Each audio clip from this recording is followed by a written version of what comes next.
Sustainable development has become the popularized expression for Agenda 21. Agenda 21 is the 1992 United Nations Rio Declaration on the Environment and Development. It is the agenda for the 21st century you're living in today. For a brave new world where everything that you cherished and held true will no longer exist. Agenda 21 defines itself as the comprehensive plan of action to be taken globally, nationally, and locally by organizations of the United Nations systems. It also elevates nature above man. And it contains something called the precautionary principle, where basically you're guilty until you're proven innocent. Sustainable development is the philosophy designed to bring human beings across the globe under the full control of a narrow human elite. It's a 40-chapter document to basically control the world. It's based entirely on socialist control mechanisms. Sustainable developers have designed a global movement coordinated through a global to local action plan to create world government in accordance with certain objectives. These objectives include an end to national sovereignty, the abolition of private property, the restructure of the family unit, and increasing limitations and restrictions on mobility and individual opportunity. The green goal includes the listings of what's not sustainable. A couple of the examples include private property. 728 lists fossil fuels. Golf courses and ski lodges are not. Consumerism. Irrigation is not sustainable. Paved roads. Commercial agriculture. Herbicides, pesticides. Elsewhere, it lists farmlands, pastures, grazing of livestock. And the family unit. The focus of sustainable development is the abolition of private property, societal undermining of the family, and abandonment of the constitutional protection of unalienable rights as described in the Declaration of Independence. You see, I sat on the Santa Cruz Agenda 21 committees. Now, this was a lot of crazy ideas. This was back in the mid-90s. Crazy ideas I heard. Mother Earth's surface wasn't to be scratched. Human beings were to be concentrated into human settlement zones. Educational systems were to focus on the environment as the central organizing principle. All aspects of life were covered. Well, I went to these committees at the request of some people who told me that I needed to understand what was going on, and I came back and I said, this is craziness. This is so silly. It has no chance of having any effect on our society. Well, I was wrong. The United States government's support for sustainable development, Agenda 21, is very clear.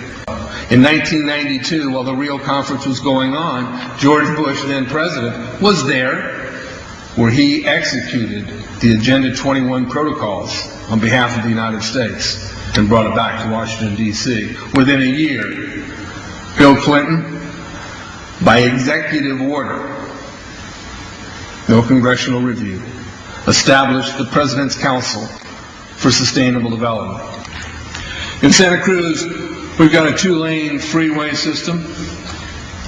We need 4, but what we're getting is hundreds of millions of dollars of federal money to take a dilapidated rail line that Southern Pacific wants to put in the hands of somebody else so that a commuter line can be built along the railroad track.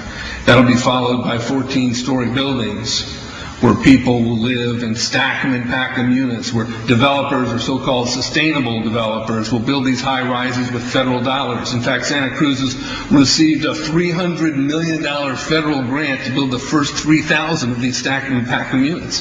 The County Board of Supervisors has said, if you are a sustainable developer, you're immune from any construction defect liability.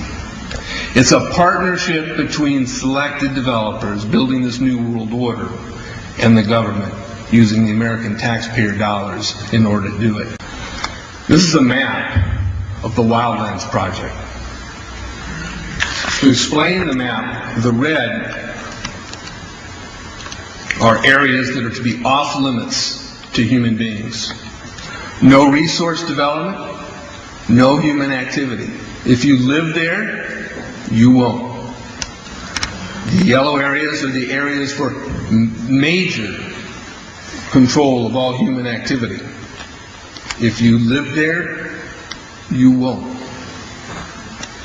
The black areas, the black dots, are the smart growth zones. That's where human beings are to be stacked and packed in small living units along rail tracks.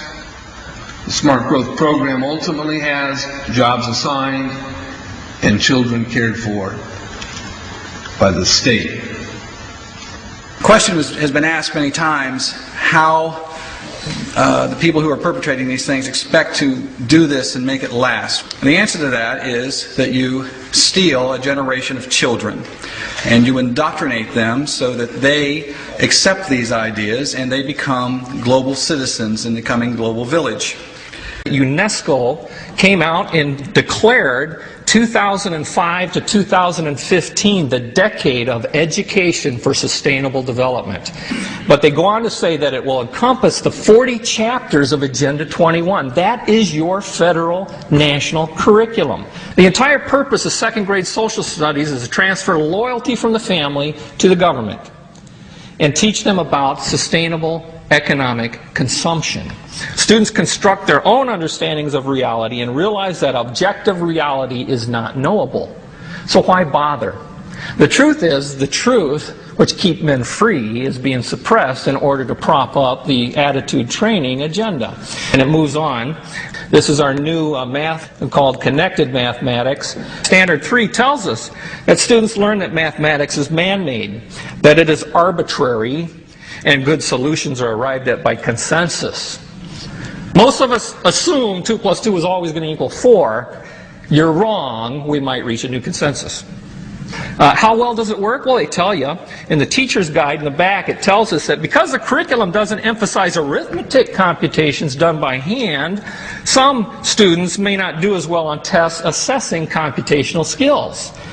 We believe such a trade-off in the favor of CMP is very much to the student's advantage in the world of work. Our children are mathematically illiterate on purpose. How do I know on purpose? Why isn't this just a basic bad idea? Because the Sustainable Development Plan tells us so. Generally, more highly educated people who have higher incomes consume more resources than poorly educated people who tend to have lower incomes. In this case, more education increases the threat to sustainability. Charlotte Iserby, I owe you an apology. I did not believe for the longest time it was a deliberate dumbing down. I thought the dumbing down was a natural consequence of a bad idea. Folks, it's deliberate. It's deliberate. The sustainable globalist goal is the orchestration of a planned fall of American principles, values, and lifestyles. The effect on the average American will be devastating. With modernizing technology, the ordinary person will live without independence, privacy, or substantive rights. Another press conference that I attended was the ICLEI group, the International Committee for Local Environmental Initiatives. It helps in the implementation of Agenda 21 in all of our local communities. And one of the speakers was a Harvey Reuven, who happens to be the vice chair of ICLEI.